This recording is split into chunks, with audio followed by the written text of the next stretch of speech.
les podcasts d'Ebifarm. Bonjour et bienvenue sur la chaîne des podcasts d'Ebifarm. Sur cette chaîne, nous vous présentons régulièrement des thèmes en lien avec la santé, l'alimentation et la médecine complémentaire.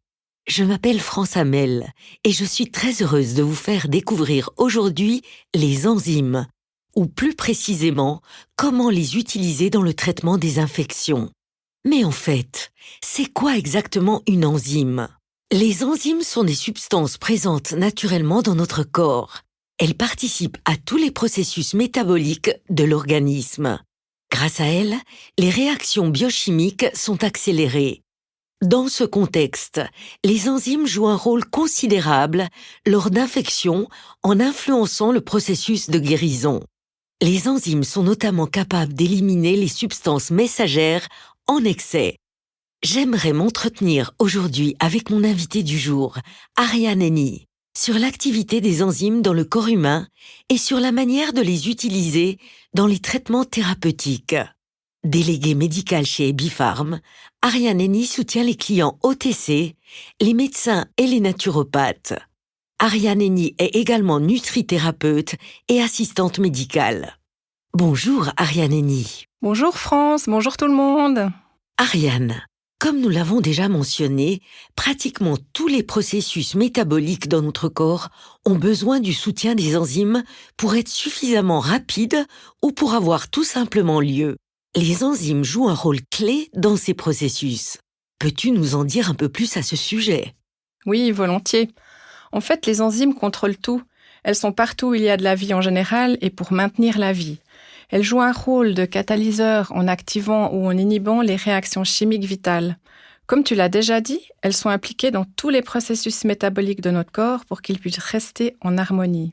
Par exemple, la digestion, la production d'énergie, les conductions nerveuses, la coagulation sanguine, les processus de guérison après une blessure, et elles sont également impliquées dans le système immunitaire et la respiration. Pourrais-tu nous donner quelques exemples de l'activité à large spectre des enzymes dans notre corps ? Dans la digestion, par exemple, elles dégradent des glucides comme le pain pour en faire des sucres plus petits. On pourrait dire en fait qu'elles les découpent en parties plus petites. Cela devient alors des molécules de glucose ou autres sucres. Et là, le corps peut enfin les employer pour fabriquer de l'énergie, entre autres. C'est la même chose pour les protéines et les lipides. Ils sont aussi détruits en parties plus petites grâce aux enzymes. Ce processus se fait également chez les animaux et les végétaux. Elles participent également à un équilibre hormonal harmonieux, elles jouent un rôle important dans la réaction du système immunitaire et bien d'autres encore. Et comment notre corps forme-t-il en fait les enzymes dont il a besoin ? Alors, c'est toute une histoire. Les enzymes sont à la base d'un complexe d'acides aminés, c'est-à-dire des protéines. La majeure partie de nos enzymes sont produites par notre corps lui-même, mais cette production diminue fortement à partir de l'âge de 30 ans. Nos enzymes, une fois formées, sont encore inactives et doivent être activées par ce que l'on appelle des coenzymes. Elles sont donc activées par ces coenzymes lorsque le corps les demande. Elles doivent cependant se trouver à la bonne place, au bon moment, avec la bonne coenzyme. C'est en fait comme mettre une clé dans une serrure, mais la bonne clé dans la bonne serrure. On tourne la clé et la porte s'ouvre. Une fois l'enzyme activée, les coenzymes sont dégradées. Comme ces coenzymes sont dégradées après utilisation, elles doivent être synthétisées en permanence. Ceci se fait grâce à certains micronutriments comme les vitamines et les oligoéléments. Par exemple, on a la vitamine C, le sélénium, les vitamines du groupe B. Le zinc en est un essentiel car il maintient un bon fonctionnement de près de 80 enzymes dans notre corps. Bien sûr, les enzymes elles-mêmes doivent également sans cesse être renouvelées pour maintenir un bon équilibre dans notre corps. Et cela signifie quoi exactement ? Comment ces coenzymes sont-elles effectivement synthétisées ? Comme je le disais avant, les coenzymes sont synthétisées à l'aide de diverses vitamines et oligoéléments. À cause de cette interaction, un mode de vie malsain et ou un fort tabagisme amènerait à des carences en vitamines et oligoéléments qui peuvent renforcer une carence enzymatique. Et quelle est la solution lorsqu'on constate une carence en enzymes ? La bonne solution serait déjà d'avoir une alimentation équilibrée et une bonne hygiène de vie. Pour les personnes malades, une alimentation équilibrée et des enzymes alimentaires ne suffisent pas forcément, car elles ont besoin de plus d'enzymes pour établir une harmonie dans leur corps. Il faudrait alors se tourner vers un spécialiste de santé qui pourrait substituer la personne avec une préparation à base d'enzymes à fonction systémique et non pas seulement alimentaire. Qu'est-ce que cela signifie exactement? À quoi ressemble concrètement une telle thérapie? En fait, une thérapie avec des enzymes à fonction systémique consiste à administrer celles-ci sous forme de préparation orale et elles sont équilibrées et fortement dosées. On dit qu'elles sont systémiques parce qu'elles n'agissent pas seulement dans le tractus digestif, mais également dans l'ensemble de l'organisme, comme dans le sang et les tissus par exemple. Lors d'un tel traitement, quelles enzymes entrent généralement en ligne de compte? En général, les enzymes utilisées proviennent de sources végétales et animales. Les enzymes végétales proviennent principalement de l'ananas, de la papaye, des figues, des kiwis, dont la plus connue, c'est la bromélaïne de l'ananas. Les enzymes animales, elles, sont principalement des extraits de pancréas de bœuf et de porc. Les plus connus sont la lipase, qui digère les lipides, et la protéase, qui digère les protéines. On a les peptidases, les trypsines, les thrombines, les ribonucléases, etc. Il y en a tellement. Il est important de choisir des produits de bonne qualité, que cela soit en biodisponibilité ou en activité enzymatique. Il faut privilégier les mélanges contenant une combinaison d'enzymes animales et végétales pour une efficacité optimale. Et maintenant, je serais curieuse de découvrir les troubles qui peuvent être soignés par un traitement à base d'enzymes. Il y en a beaucoup. En général, on l'introduit lors de troubles d'inflammation systémique comme par exemple les douleurs rhumatismales, l'inflammation du système respiratoire et ORL, lors de blessures traumatiques, durant une infection virale, quand on a des phlébites, si on a des œdèmes, des lymphœdèmes, des maladies du système digestif et j'en passe. En fait, l'accent est mis avant tout sur l'effet anti-inflammatoire. Et un traitement à base d'enzymes est-il bien toléré? Ou peut-on rencontrer des effets indésirables? Les effets indésirables sont rares lorsqu'il est utilisé comme prescrit par le spécialiste de santé, mais ils peuvent quand même exister. Ils sont surtout dépendants de la dose ingérée. L'effet secondaire le plus fréquent est sans doute la sensation de ballonnement, les flatulences, et puis il peut y avoir aussi une modification de la texture, de la couleur et de l'odeur des selles. Ces effets secondaires peuvent généralement être évités en répartissant la dose plusieurs fois dans la journée.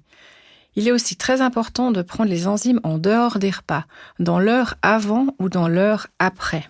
Ariane, un grand merci pour ta présence ici dans notre studio et pour nous avoir fait découvrir aujourd'hui les propriétés bénéfiques des enzymes dans le corps humain.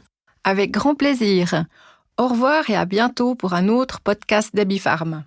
C'était Ariane Henny, assistante médicale, nutrithérapeute et déléguée médicale chez Ebifarm. Les informations produits. Ebifarm présente quelques produits de son assortiment. Wobenzym. Médicament anti-inflammatoire. Wobenzym peut être utilisé en traitement d'appoint lors des affections suivantes. Affections inflammatoires telles que maladie rhumatismale, sinusite et bronchite.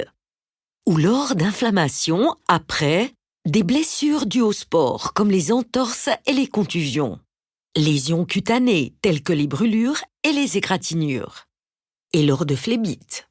Wobenzym présente une combinaison soigneusement assortie d'enzymes végétales et animales, complétée par une substance végétale secondaire. La posologie de Wobenzym est la suivante. La dose journalière recommandée, c'est-à-dire la dose d'entretien, est de 3 à 5 comprimés pelliculés 3 fois par jour, sauf prescription contraire. La dose d'entretien peut être administrée sur une longue période, c'est-à-dire sur plusieurs mois. Au début du traitement, une dose plus élevée, appelée dose initiale, peut être nécessaire. Elle consiste à prendre 3 fois par jour jusqu'à 10 comprimés pelliculés. La dose maximale de 30 comprimés pelliculés par jour ne doit cependant pas être dépassée. Si une dose initiale élevée est nécessaire, elle ne doit pas être prise pendant plus de 7 à 14 jours sans contrôle médical. Recommandation de prise. Pour assurer au mieux la biodisponibilité des substances et le déploiement de leurs effets, vos enzymes devraient être pris de la manière suivante. Toujours prendre les comprimés en dehors des repas. L'idéal serait de les avaler 30 à 60 minutes avant ou après un repas. Ne pas utiliser vos enzymes en présence d'allergies connues à l'un des composants, en cas de troubles de la coagulation sanguine congénitaux ou acquis, et dans l'attente d'une intervention chirurgicale. C'est avec grande précaution, donc uniquement sur conseil médical, que vos enzymes peut être utilisé chez les personnes tributaires de médicaments pour fluidifier le sang. Le médicament est déconseillé chez les enfants et les adolescents de moins de 18 ans, ainsi que durant la grossesse et l'allaitement. Il est déconseillé durant la grossesse et l'allaitement en raison de l'effet des enzymes et chez les enfants et les adolescents en raison de la sécurité de la prise, car le produit n'a pas été testé dans ce groupe jusqu'à présent. Les effets indésirables suivants peuvent survenir lors de la prise du médicament Wobenzym. Sentiment de réplétion, ballonnement, flatulence, modification de la consistance des selles, de leur couleur et de leur odeur. Généralement, les effets indésirables peuvent être évités en répartissant la posologie sur toute la journée. Parfois, de l'asthme peut survenir sous la forme de crises d'essoufflement ou de difficultés respiratoires déclenchées par une réaction hyperactive des muqueuses. Des réactions allergiques peuvent survenir, hypersensibilité, mais rarement. Wobenzym est disponible en 3 tailles d'emballage, soit sous forme de blisters de 100 ou 200 comprimés pelliculés, soit sous forme de flacons en plastique de 800 comprimés pelliculés. Chères auditrices et chers auditeurs, j'espère que ces informations sur le thème des enzymes vous ont intéressé et que vous avez retenu l'importance de leurs activités dans notre corps. Voilà. Je vous quitte et je me réjouis déjà de vous retrouver tout bientôt pour un prochain épisode de nos podcasts. Bien à vous, France Amel, la voix de vos podcasts préférés. Les podcasts d'Ebifarm.